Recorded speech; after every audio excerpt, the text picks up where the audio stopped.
teknisnya dan runtutan ya, runtutan untuk penulisan. Sudah terlihat? Sudah, Bu. Sudah, Bu. Oke. Dan mengingat dulu nih untuk yang kuantitatif. Ada yang bisa menjabarkan terlebih dahulu untuk metodologinya gimana, kemudian teknis analisisnya apa saja. Kita mengulang lagi untuk yang sebelumnya.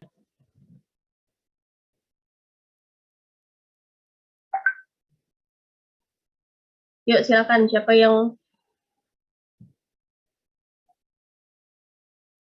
akan menanggapi terlebih dahulu? Kita mengingat lagi ya kuantitatifnya.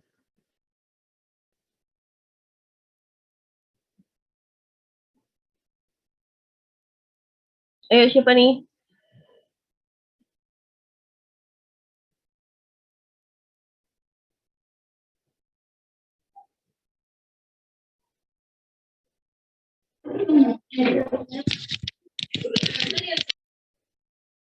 Ayo siapa? Masa nggak ada nih?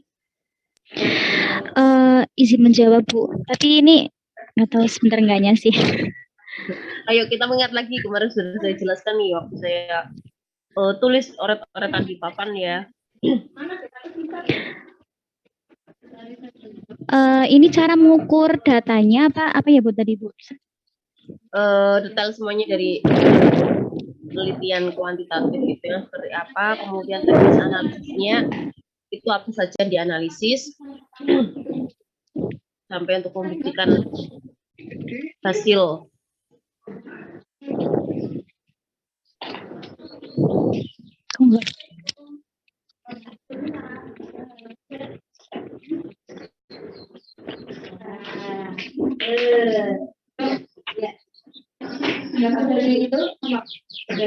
Silakan Mbak Uli tadi ya. Ini yang saya tulis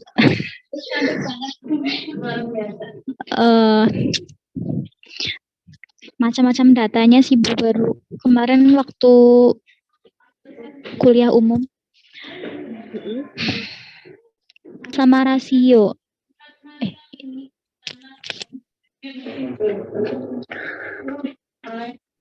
Lalu? Iya, itu yang macam-macam data metode penelitian kuantitatif. Kalau kualitatif itu empiris sama enter.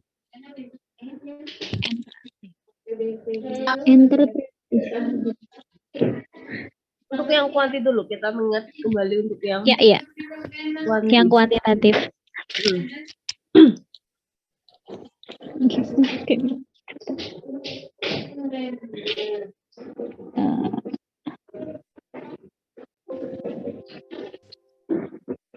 Kalau kuantitatif kan pembuktian ya, Bu.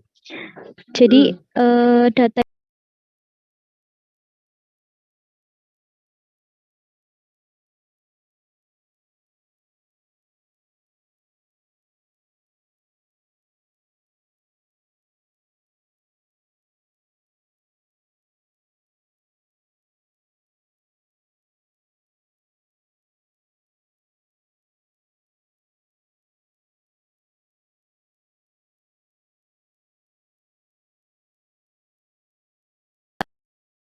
ada oh iya, aduh. Ada yang lainnya ingat nggak? Nggak ingat. Menambahkan ya, Bu. Oke, silakan Mbak Risma ya. Oke. Jadi kalau sesuai yang saya catat dari perkuliahan pas di lantai 2 kemarin, bahwa untuk penelitian kuantitatif itu kan membuktikan satu teori, di mana untuk membuktikannya kan kita membutuhkan beberapa data. Nah, data itu diuji dengan beberapa tahap. Yang pertama itu berupa uji normalitas, heteroskedastisitas, dan multikolinearitas.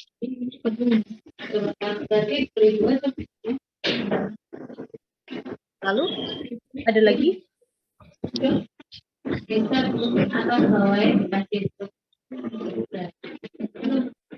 Terus nanti mungkin kalau tekniknya bisa dilanjutkan ke analisis regresi.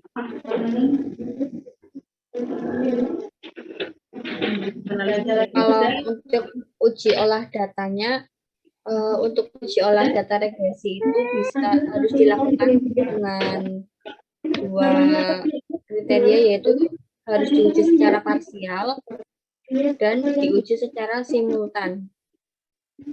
Kuantitatif itu ada uji pertama yang uji validitas, reliabilitas, kuesionernya, kemudian ada uji asumsi klasik itu meliputi normalitas, multikolinearitas, dan heterogenesitas. Kemudian selanjutnya baru masuk ke analisis regresi linear diganda ya, karena ini ya, karena pemberitahuan ataupun catatan dari saat kuliah umum itu kan memang harus, yang sudah saya ingatkan juga ya sebelum saat kuliah umum, kalau untuk strata sarjana S1 itu harus paling enggak itu harus 2 variabel independen. Variabel independen di sini yang dimaksud adalah berarti X1, X2 terhadap Y regresi berganda. Jadi hal itu sama dengan yang disampaikan oleh narasumber kita waktu kuliah umum. Gitu. Jadi nanti teman-teman tinggal nih, ketika mau memilih penelitian itu saya nggak mematok ya, kami dosen tidak mematok harus kuanti atau harus kuali, tidak. Tetapi ini sesuai dengan kemantepan teman-teman yang bisa sesuai memecahkan suatu permasalahan di lokasi seperti itu. Nah, terima kasih tadi yang sudah kita mulai ini ya, mengingat dulu yang kuanti, kemudian kita yang sekarang bahas mengenai yang kualitatif. Di sini bahwa penelitian kualitatif itu diantaranya itu ada penelitian kasus, kemudian ada suatu pemecahan suatu gitu, bahwa lebih baik ya arah berdasarkan dari kita membuktikan teori, tapi kita juga akan mohon sebentar.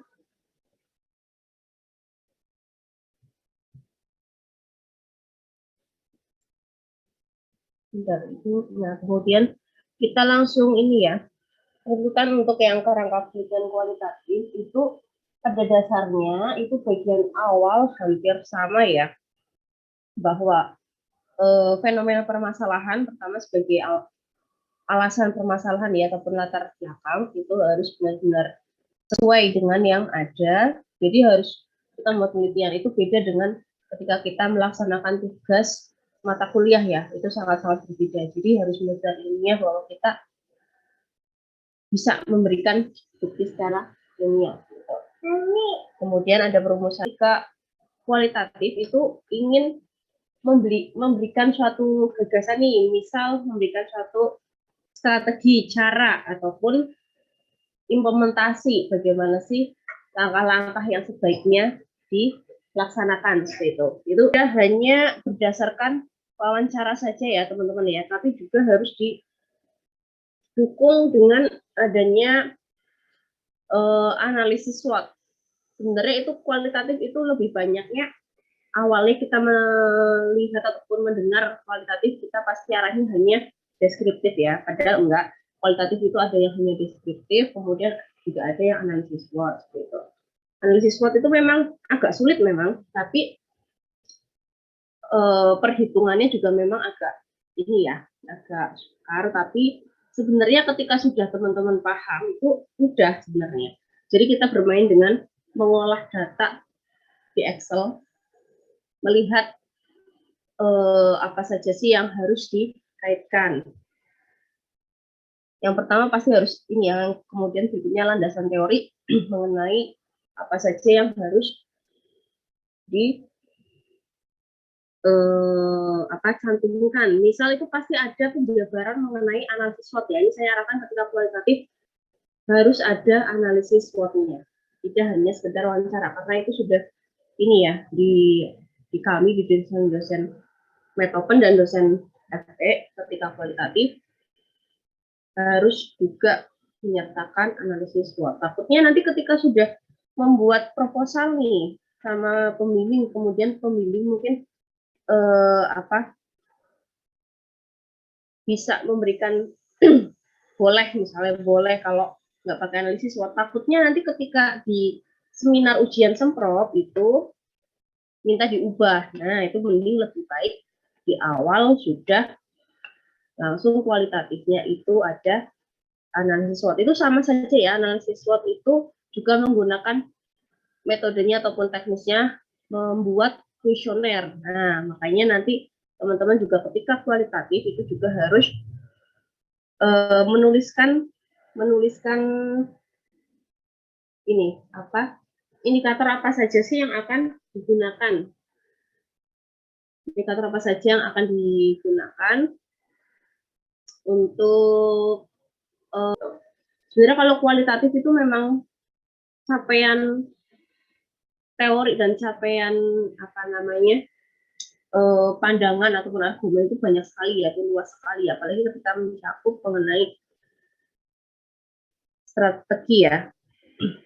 Kalau yang konsentrasinya keuangan sih sebenarnya kebanyakan rata-rata ini ya tetap kuantitatif semua ya, karena kan keuangan pasti kaitannya dengan perhitungan ya kalau keuangan itu. Jadi tapi keuangan pun juga nggak selalu hanya menghitung ROA, ROE ataupun perhitungan secara manual itu tidak, tetapi juga bisa menggunakan analisis kuantitatif juga bisa gitu. Kalau yang SDM dan pemasaran ini bisa semuanya untuk yang kuanti dan kuali. Tapi ya catatan lagi ya, ketika kuali harus ada analisis SWOT-nya. Dan di sini ada metodologi penelitian seperti itu ya, contohnya pemilihan lokasi, strategi, pengumpulan analisis data dan jadwal. Sebenarnya ini yang di PowerPoint saya sampaikan ini struktur penulisan yang secara pada umumnya ya. Tapi nanti ketika teman-teman sudah mengambil proposal ataupun skripsi itu harus mempunyai buku panduan ya, buku panduan penulisan skripsi agar bisa sesuai dengan struktur yang digunakan oleh fakultas. Kemudian ada hasil penelitian dan kesimpulan. Ini pada dasarnya juga ini ya, hasil dari yang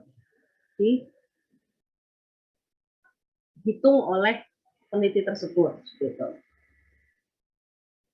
Sampai di situ ada pertanyaan dulu nggak? Saya Bu. Ya silakan.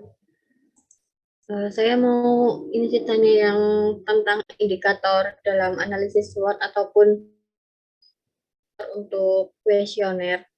Menentukan indikatornya itu dari mana ya Bu?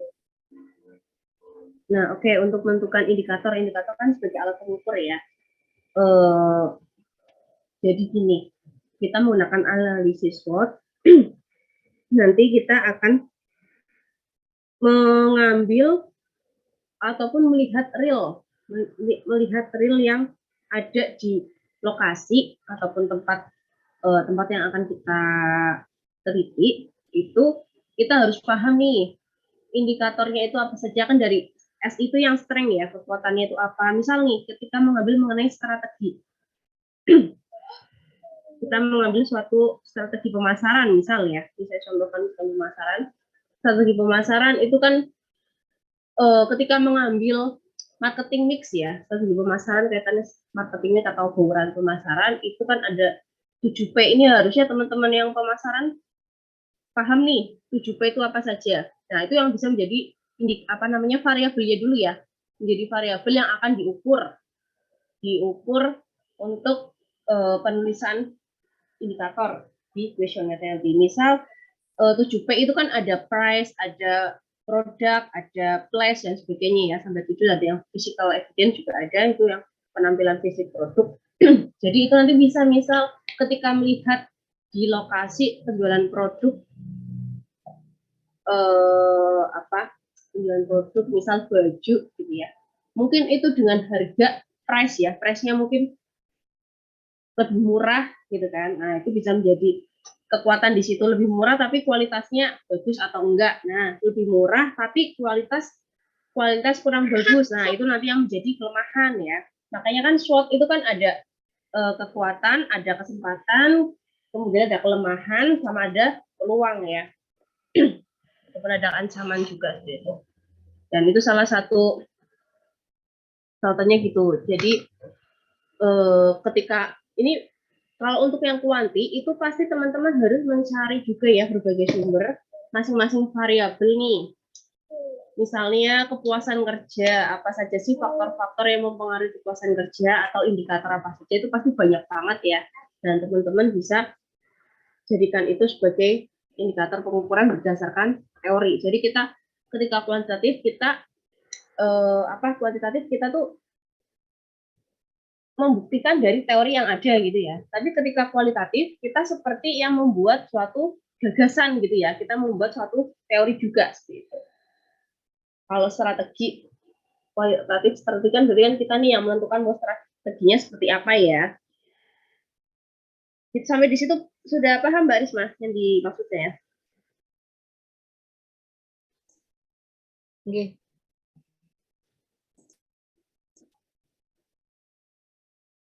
Teman-teman yang lain ada yang mau ditanyakan lagi?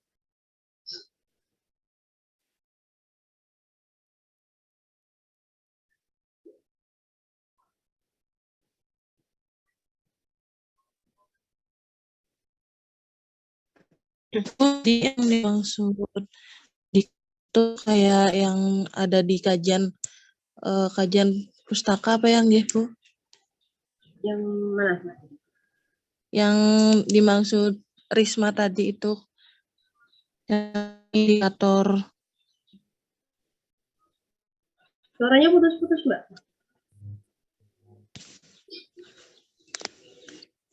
Jadi yang dimaksud indikator Ini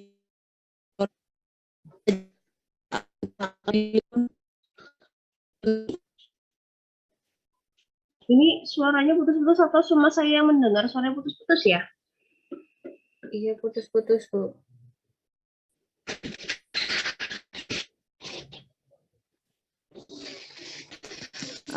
udah jelas.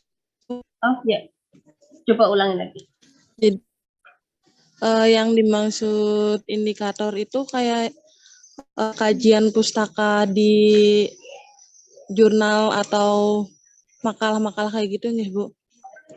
Ya bisa diambil dari teori, sebenarnya kita ambil tidak hanya berdasarkan dari buku ya, buku penulis siapa, tapi kita juga bisa melihat dari referensi jurnal. Jadi mungkin bisa ditulis seperti ini, diambil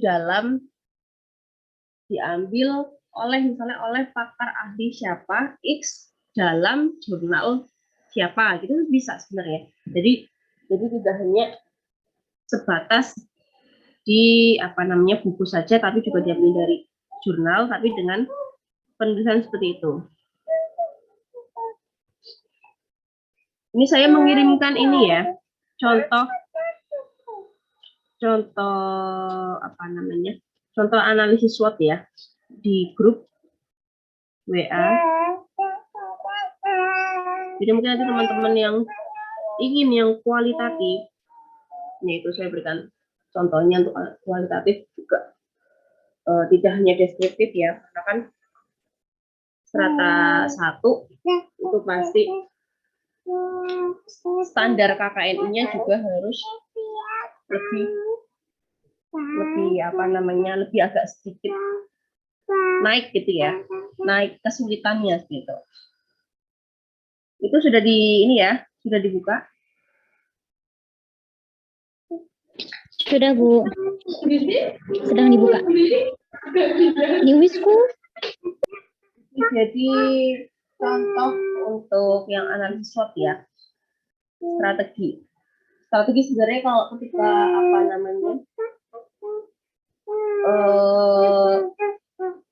tidak hanya untuk yang pemasaran, tapi yang SDM juga bisa. Strategi implementasi, misalnya implementasi SDM juga bisa. jadi bisa untuk digunakan. Tapi kalau keuangan itu kuantitatif ya, ketika pemasaran selama saya bimbing ataupun uji itu kebanyakan sih pada kuantitatif ya, tapi jadi ya terserah nanti teman-teman lebih enaknya di mana. Mungkin karena beranggapan kualitatif menggunakan SWOT itu memang agak sukar, tapi sebenarnya mudah ketika teman-teman sudah memahami konsep-konsepnya gitu. Nah ini makanya saya kirimkan contoh yang SWOT ya. Contoh yang SWOT di sini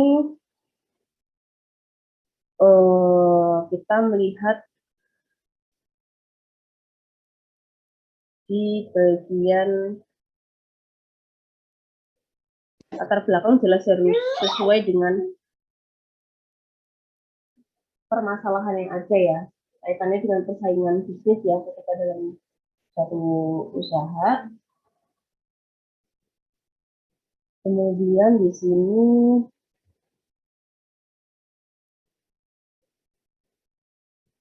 analisis SWOT ya yang di halaman 62 ya.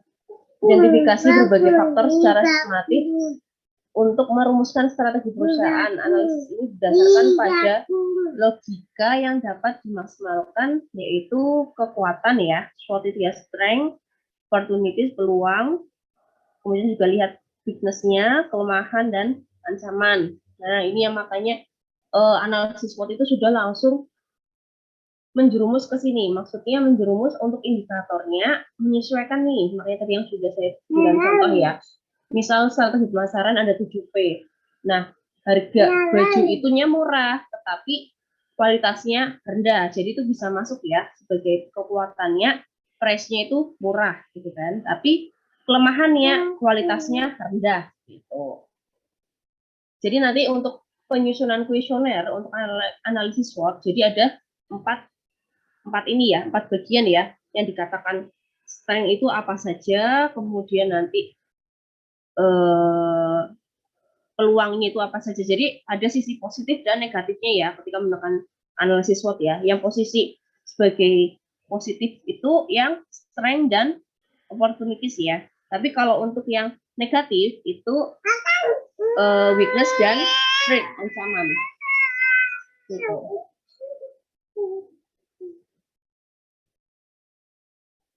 Nah, kemudian di bagian bawahnya metode itu bahwa jenis data yang digunakan adalah kualitatif, tapi di situ ada penjelasan kualitatifnya juga disebut dalam bentuk bilangan. Sebenarnya makanya ini sebagai penguat juga ya teman-teman kita mengambil minat ngambil kualitatif, SWOT itu lebih mendukung teman-teman nih ketika ditanyakan nanti sama penguji dasarnya gimana. Kalau cuma hanya sekedar wawancara pastikan juga nggak akan kuat ya bukti validnya ataupun bukti kebenarannya itu bagaimana. Makanya dukunglah dengan ada analisis SWOT ini. Kemudian di bagian metode di paragraf ketiga ya, teknik pengumpulan data yang digunakan untuk memperoleh data pada penelitian ini melalui observasi, wawancara, dan penarikan kuesioner. Nah, yang tadi saya sampaikan ya, makanya juga menggunakan kuesioner. Dan di situ bisa dilihat kembali metode yang dilakukan adalah menganalisis lingkungan internal, yaitu kekuatan dan kelemahan, kemudian eksternalnya peluang dan ancaman. Jadi dibedakan ada dua jenis ya. Melihat dari grafik sisi positifnya itu yang mana, sisi positifnya itu yang strength dan opportunities. Tetapi untuk lingkungan yang kita melihat internal dari lingkungan, melihat dari suasana ataupun permasalahan yang ada secara internal di perusahaan, yaitu kekuatan dan kelemahannya. Kemudian lingkungan yang di luar itu sebagai eksternal, itu peluang dan ancaman. Misalnya itu peluang dan ancaman di sini kan karena ancaman kan karena semakin banyaknya perusahaan ataupun konveksi dan sebagainya itu sudah menjadi suatu ancaman juga kan. Kemudian peluangnya mungkin ada peluangnya membuat produk pakaian mungkin dengan bahan yang mungkin di suatu wilayah hanya khusus misal bahan katun yang biasa, mungkin ada khusus perusahaan tersebut khusus yang katun Jepang dan sebagainya, itu masing-masing berbeda. Itu yang menjadi ruang sesuai dengan kebutuhan yang digunakan. Gitu. Nah, kemudian kita bisa melihat tuh untuk hasil dan pembahasan ya.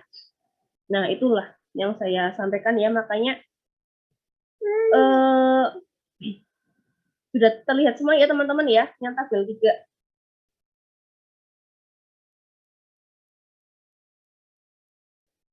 Di HP-nya masing-masing, saya share di HP. Terlihat, Bu. Nah, ya itu kan makanya saya sampaikan tadi bahwa kuesioner itu dibuat 4 bagian ya, bagian kekuatan, kelemahan, peluang, dan ancaman. Nah, itu makanya sudah tertulis itu ya, ke yang faktor eksternal. Sebentar ya, faktor internal lebih dahulu. Kekuatan. Maaf Bu, Ya. yang kelihatan kerangka penelitian kualitatif.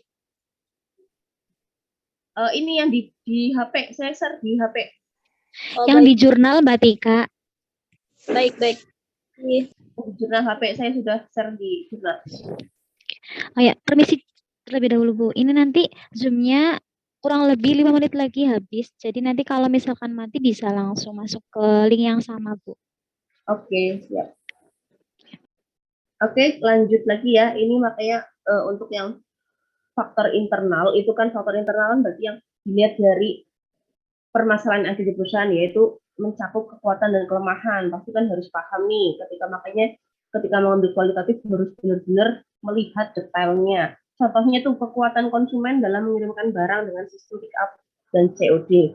Nah, itu kan suatu kekuatan ya, maksudnya biar konsumen itu tidak susah payah harus keluar, pasti kan ada tim penjemputan paket nih, itu mengirimkan dan pembayaran COD atau sebagainya, itu kan itu menurut dari perusahaan itu adalah suatu kekuatan gitu. Itu makanya itu masuk di pernyataan ataupun pertanyaan ya yang untuk disampaikan ke responden.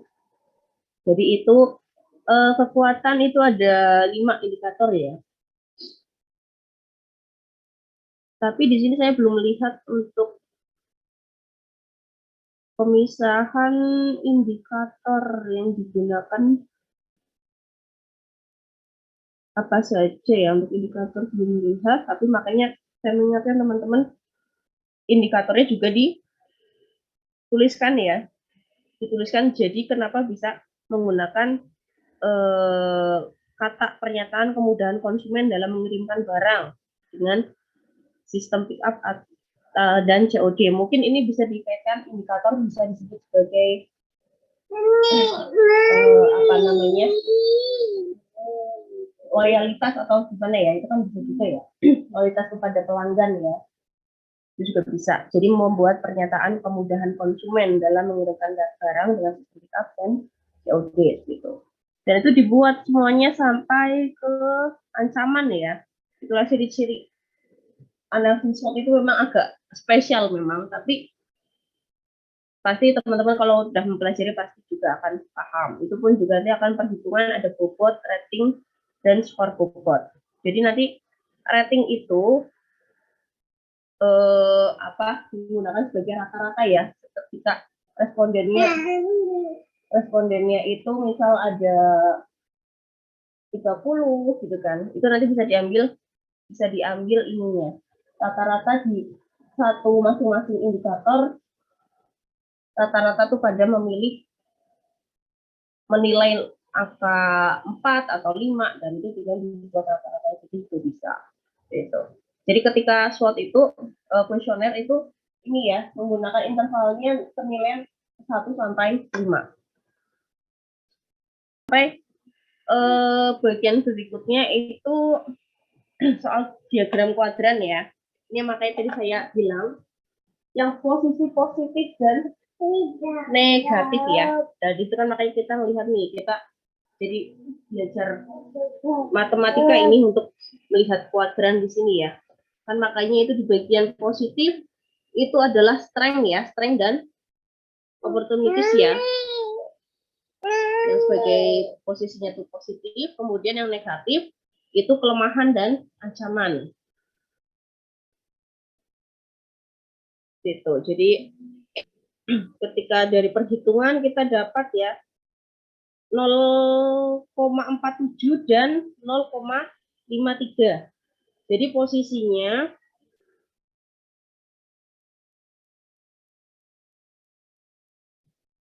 itu di posisi yang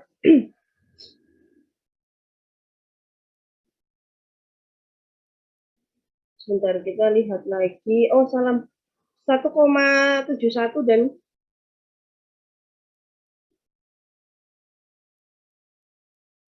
tapi yang diperhatikan yang skor bobot ya, tadi saya salah membaca.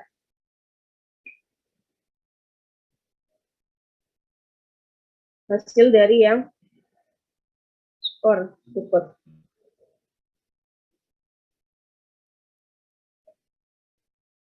Tinggal dibuat di diagram kuadran analisis gitu. Dari hasil perhitungan di tabel itu kan hasilnya positif semua. Berarti posisinya itu di posisi kuat di strength dan opportunities. Nah, kemudian tinggal membuat strateginya ya di bagian halaman setelah diagram itu. Karena tujuannya penelitian ini kan membuat strategi. Nah, jadi kita yang membuat suatu gagasan sendiri nih dari hasil yang telah kita uji. Nah, itulah perbedaan ya, perbedaan kuanti dan kuali. Kuanti kita membuktikan apakah hasil uji coba kita itu sesuai dengan berdasarkan teori, positif atau tidak, berpengaruh atau tidak. Kemudian kalau kualitatif, kita seperti membuat suatu gagasan sendiri ya, gagasan sendiri, tapi juga ada pendukung dari teori gitu. Sampai di situ ada yang mau ditanyakan?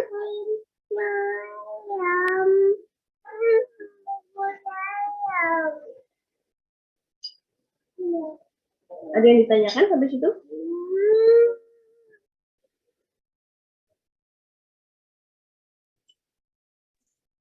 Belum, Bu. Oh, belum ya. Mbak Uli sama Mbak Risma minta tolong nanti di japri saya ya untuk kehadiran ya. Itu. Iya, Bu.